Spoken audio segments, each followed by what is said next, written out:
Bumisita ang World Bank sa Malacanang at napayuko ang World Bank kay PBBM. Bakit ganito na lamang ang respetong inaalay ng World Bank sa Pilipinas? Ano ang ginawa ni Pangulong Bongbong Marcos para maging posible ito? On behalf of the World Bank Group, I extend our deepest gratitude for the opportunity to launch our new country partnership framework here in Malacanang. This marks a new chapter in our enduring partnership, one that began 8 years ago when Philippines became the founding member of the World Bank. Tahimik ang kapaligiran ng Malacanang noong araw na yun. Pero sa loob ng palasyo, isang makasaysayang tagpo ang nagaganap. Ang World Bank mismo, isang higanteng institusyon sa pandaigdigang ekonomiya, ay napayukod sa harap ni Pangulong Ferdinand R. Marcos Jr. sa kanilang pagdalo sa Malacanang. Pero ano nga ba ang nag-udyok sa ganitong pagbibigay-pugay? Hindi lang ito basta kwento ng tagumpay, ngunit paano napabilib ni Pangulong Bongbong Marcos ang isa sa pinakamakapangyarihang institusyon sa mundo dahil ba ito sa kayamanan ng mga Marcos? May kinalaman pa rin ba ang Marcos Gold sa pagkakataong ito? Halika, atin itong pag-usapan, mga kaibigan. The Philippines remains on track to graduate to upper middle income country status this year. That's according to the Department of Economy, Planning and Development, despite a sharp growth slowdown in 2025. Economic Planning Secretary Arsenio Balisacan says that the Philippines can still achieve UMIC status this year despite the weaker than expected 4.4% GDP last year. Now he says they still have to redo the numbers, but with the 4.4% growth in 2025, Philippines should still be able to reach the average income class status. Sa nakaraang taon, naitala ng Pilipinas ang hindi matatawarang pag-angat ng ekonomiya. Ang kita ng bansa umaabot sa record-breaking 4.42 trillion peso, ang pinakamataas sa loob ng 27 years. Pero ito ang unang hakbang lamang. Sa parehong taon, nakuha ng Pilipinas ang kauna-unahang A- credit rating na may stable outlook, isang karangalang nagbibigay daan sa mas murang pangungutang at mas malaking tiwala ng mga dayuhang namumuhunan. Ito ba ang dahilan kung bakit napayuko ang World Bank? Tanong ng ilan, pero teka, ang sagot ay higit pa sa mga numero. Dahil dito ang tunay na aksyon. Sa gitna ng pandaigdigang hamon na nanatiling matatag ang Pilipinas, ang ekonomiya nito ay tumayo bilang isa sa pinakamalakas sa Asia na may 5.8% na paglago sa unang tatlong quarter ng 2024. Ang unemployment rate bumagsak sa 4.0%, ang pinakamababa sa kasaysayan ng bansa sa mga nakaraang dekada. At hindi lamang ito tungkol sa ekonomiya. Sa diplomatikong larangan, binuksan ng Pilipinas ang mga bagong embahada sa Europa at Latin America. Ang resulta, pinalakas ang reputasyon ng Pilipinas sa pandaigdigang entablado. At bakit bumilib ang World Bank? Ito ang dahilan. Sa harap ng mga tagumpay na ito, kinilala ng World Bank ang matalinong liderato ni Pangulong Bongbong Marcos, ang pagsusumikap na hindi lang para sa ekonomiya, kundi para sa bawat Pilipino. Kahit nang sila'y dumalo sa Malacanang, kitang-kita sa video ba kaibigan ang respeto sa kanilang mga mata. Under the World Bank's latest country classification, the Philippines' GNI per capita is just $26 shy of the adjusted requirement of $44.96 to $13.94, up for upper middle income status. Now, the Washington-based lender is scheduled to release its updated annual country status thresholds in July. Last year, Balisacan said that the Philippines needs to sustain 6% growth from 2025 to 2026 to ensure its GNI per capita meets that UMIC threshold. At dito papasok ang highlight ng tagumpay. Sa gitna ng 20 Honor, iniulat ni PBBM ang mga tagumpay ng bansa sa harap ng diplomatic corps. Napayuko ang World Bank sa mga pahayag ni Pangulong Bongbong Marcos nang sabihin niya, "With strong macroeconomic fundamentals, we are confident that the country will hit this year the GNI per capita range set by the World Bank to reach upper middle income country status." Pakinggan pa natin ang salita ng ating Pangulo. From an all-time high record registered in 2023 to the tune of $4,335 or 241,165 Philippine pesos.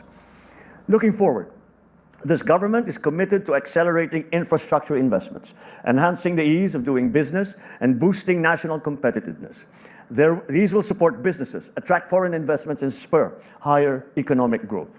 Ang malalaking numero, mataas na grado sa transparency at pag-angat ng kredibilidad ng bansa ang nagtulak sa World Bank na magbigay galang. Napabilib sila sa nakikita nilang pagbabago at progreso ng Pilipinas. We have come so far and we have one last push to make. So let me emphasize this because there will always be noise, but the facts are the facts. And the fact is we have a government focused on finishing this race clean, credible, and with integrity. Because we know what is at stake. The confidence of our investors, the welfare of our people, the gratitude of generations to come. So join us as the Philippines leads to an upper middle income country and beyond. And when we do, question, what's in it for you, will answer itself. You don't just invest in the Philippines as it is, you invest in the Philippines as it becomes. Maraming salamat at mabuhay ang bagong Pilipinas. See all of you in the finish line. Ngunit hindi rito nagtatapos. Inanunsyo rin ni Pangulong Bongbong Marcos ang pagtakbo ng Pilipinas para sa isang upuan sa United Nations Security Council. Oo mga kaibigan, ang UNSC, ang suporta ng mga pandaigdigang kaalyado ay patuloy na dumarami dahil kinikilala nila ang kakayahan ng Pilipinas sa pagsusulong ng kapayapaan at pagkakaisa. Ang konklusyon, ang tagumpay ni Pangulong Bongbong Marcos ay tagumpay ng bawat Pilipino. Sa simpleng pananalita, ang Pilipinas ay hindi na lamang basta umangat. Ngayon, kinikilala tayo bilang isa sa mga haligi ng pag-unlad sa Asia. Napayuko ang World Bank, hindi dahil sa kanilang responsibilidad, kundi dahil sa taos-pusong paghanga.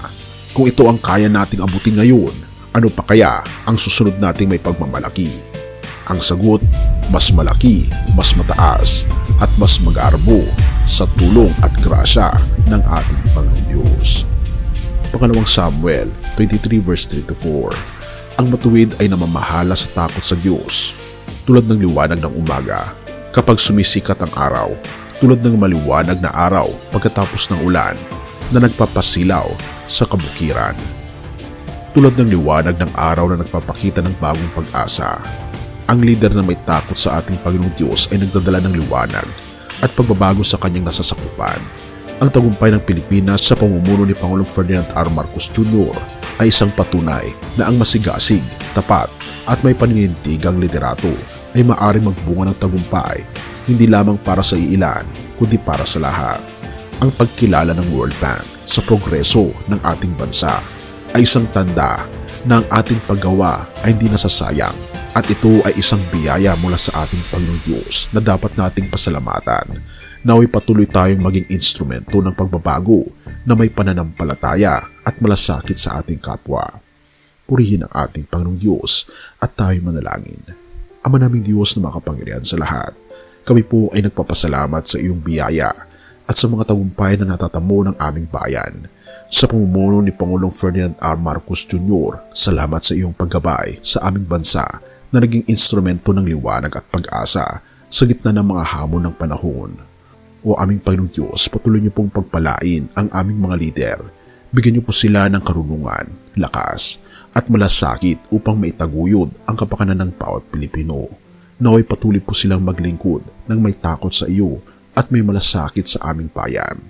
O aming Panginoong Diyos, hiniling din po namin ang iyong basbas sa bawat isa na nakikinig at nanonood ng mensaheng ito.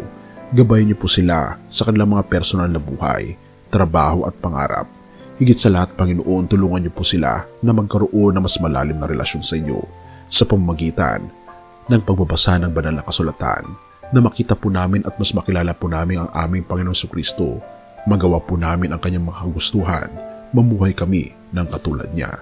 At tulungan kami, Panginoon, na maghintay sa dakilang pag-asa ng may kaligayahan sa aming mga puso upang sa ganun makamtan po namin ang buhay na masagana dahil kayo po ang gumagawa nito sa amin. Salamat po, Panginoong Diyos, sa patuloy niyo pong pag-aalaga sa amin at tulungan po kami. Basbasan po ang aming bayan, ang aming mga lider, ang aming mga mahal sa buhay mula ngayon at magpakailanman. At salamat sa pagdinig ng aming mga panalangin at patawarin po kami sa lahat ng aming pagkukulang at pagkakasala sapagkat ito may samot hiling sa matamis na pangalan ng aming Panginoon Hesus. Amen. Bago natin ipagpatuloy kaibigan, siya nga pala ang Great Controversy na isa sa mga pinaka-kontrobersyal na libro dahil tumutukoy ito sa mga propesiya sa libro ng Daniel at Revelation na nagaganap na sa panahon natin ngayon bago ang pagdating ng ating Panginoong Diyos ay pinamimigay na namin ng libre sa pamamagitan ng PDF. At ito ay nasa limited lamang na panahon kaya i-click mo sa description sa baba upang ma-avail mo kaibigan ang napaka-importanteng libro ito na magbubukas sa iyo sa mas maliwanag mong hinaharap. Purihin ang ating Panginoong Diyos at tayo magpatuloy.